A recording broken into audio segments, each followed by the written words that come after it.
السلام علیکم ڈاکٹر صاحب، میرا نام شاہد ہے اور میں ایک ادارے میں کیشیئر ہوں اور قرآن پاک کا بھی ایک چھوٹا سا طالب علم ہوں۔ میرا سوال یہ ہے کہ آج کل ہمارے ہاں اہل سنت کی ایک جماعت لوگوں کو اللہ کے راستے میں بلانے کے لیے مسجدوں میں اور بازاروں وغیرہ میں دین کی دعوت کے کام میں مشغول ہے، لیکن ایک عجیب سی بات جو میرے علم میں بھی اور کچھ دوسرے افراد کے علم میں بھی مطلب کہ یہ ہے، اور وہ یہ اعتراض کرنے میں آئی ہے کہ اگرچہ وہ امر بالمعروف اور نہی عن المنکر کے زمرے میں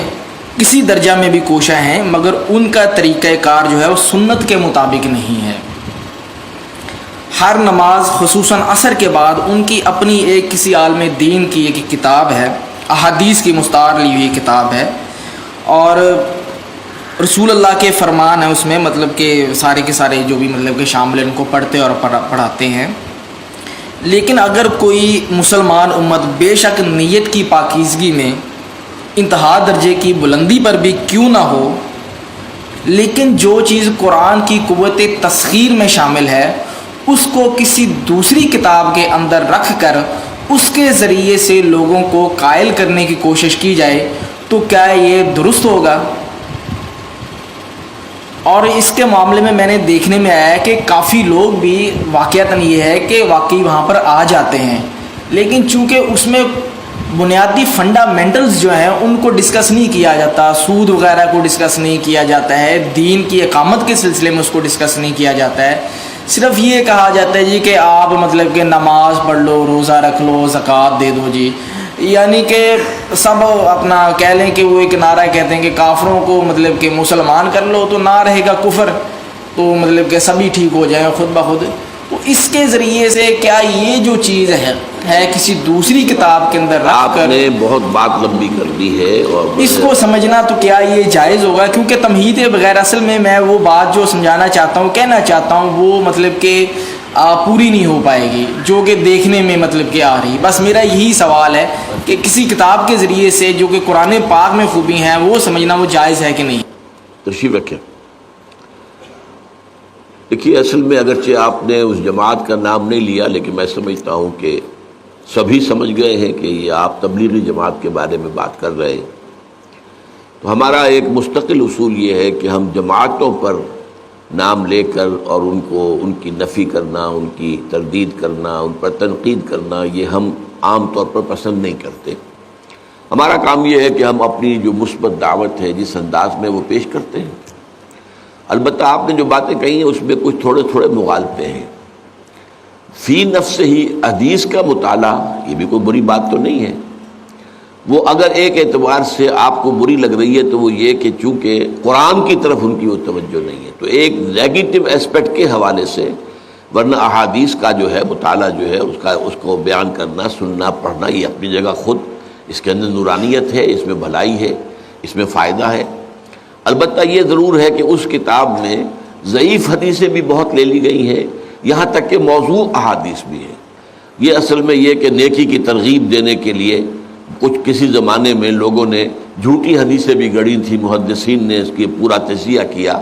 کہ لوگوں کو یہ بتایا جائے کہ اس چھوٹے سے کام میں اتنا بڑا ثواب ہے تو لوگ اس کو کرنے پہ آمادہ ہو جائیں گے، لہذا جھوٹی حدیث گھڑ دی۔ تو اس کتاب کے اندر اس میں خامی اصل میں یہ ہے، حدیث فی نفس ہی، اور حدیث اگر صحیح ہے اور مستند ہے تو وہ تو نورانی ہے ہمارے لیے، البتہ اس کا کرنا تو اپنی جگہ پر صحیح ہے، لیکن اگر وہ قرآن کی جگہ لے لیں تو یہ معاملہ غلط ہو جائے گا۔ تو یہ در حقیقت گر حفظ مراتب نہ کنی زندگی، سب سے پہلے قرآن ہونا چاہیے، اس کے بعد حدیث ہونی چاہیے، پہلی بات تو یہ ہے۔ دوسری بات یہ ہے کہ ان کے ہاں اصل میں وہ سارا زور جو آپ نے دیا ہے کہ جب سب ٹھیک ہو جائیں گے اسلام کا نظام آ جائے، یہ بات غلط ہے، اس کی ہم تردید کرتے ہیں کہ اگر صرف دعوت و تبلیغ سے اسلام قائم ہو سکتا تو حضور سے بڑا مبلغ اور داعی تو کوئی نہ ہوا ہے نہ ہوگا۔ جب حضور کو بھی اپنی دعوت کے بعد اور دعوت کے نتیجے میں جو آئے انہیں منظم کر کے جماعت بنا کر اور پھر باطل سے ٹکرایا نہیں حضور نے، اور پھر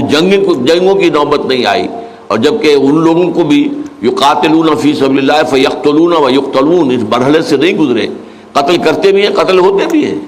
غزوہ بدر میں 70 جو ہیں قرشی مارے گئے اور 14 صحابہ جو ہیں شہید ہوئے۔ غزوہ احد میں 70 جو ہیں صحابہ شہید ہو گئے۔ تو اس طریقے سے یہ تو ہوا ہے، لیکن اس کے بغیر اگر آپ سمجھیں اپنی جان دیے بغیر کہ آپ اسلام دنیا میں نافذ کر دیں گے تو وہ انہونی بات ہے، وہ بھی گویا کہ ایک اعتبار سے سیرت النبی کا صحیح مطالعہ نہیں ہے،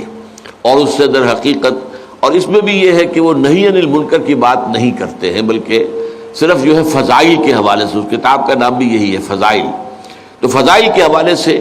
نیکی کی تلقین تو کرتے ہیں، لیکن ہم یہ کہتے ہیں کہ ٹھیک ہے اگر کسی کی تلقین سے ایک بے نمازی نمازی بن جائے، روزہ نہ رکھنے والا روزہ رکھنے لگے، داڑھی شیو کرنے والا داڑھی، تو اچھی بات ہے، بری بات تو نہیں ہے، لیکن یہ ہے کہ اگر آپ دین کا پورا تصور پیش نہیں کریں گے تو پھر وہی ہے اس منفی پہلو کی وجہ سے اس کے اندر کمی واقع ہو رہی ہے، ورنہ فی نفس ہی نیکی کی تلقین، بھلائی کی تلقین، اگرچہ اس کے اندر معاملات کو بھی لانا چاہیے جو وہ نہیں لاتے، پھر سیاسیات کو لانا چاہیے، نظام کو لانا چاہیے، سب سے بڑی بدی جو ہے وہ نظام باطل ہے، نظام کفر ہے، اس کی نفی ہونی چاہیے، اس کے خلاف جد و جہد ہونی چاہیے، تو یہ ہے وہ چیزیں کہ جو کچھ ان کے ہاں نہیں ہے، اس کی وجہ سے جو کچھ وہ کر رہے ہیں وہ میرے نزدیک محدود سا ہو کر رہ گیا ہے، لیکن یہ کہ بہرحال پھر بھی کسی نہ کسی درجے میں فائدے سے خالی نہیں ہے۔ اب جو لوگ فرض کیجئے کہ ٹیلی ویژن پر بیٹھے رہے اور گھنٹوں لگا دیں، اب وہ اگر مسجدوں میں بیٹھتے ہیں اور وہاں پر جا کر جو ذکر کرتے ہیں یا کچھ اور کرتے ہیں، رات کو مسجد میں سوتے ہیں اور صبح کو جو ہے تہجد کے وقت ہم جاگتے ہیں، تہجد پڑھتے ہیں، تو یہ کام بہرحال نیکی کے ہیں، اچھے ہیں، تو ہم ان کی اس طریقے سے مطلق جو ہے مخالفت اور تنقید نہیں کرتے۔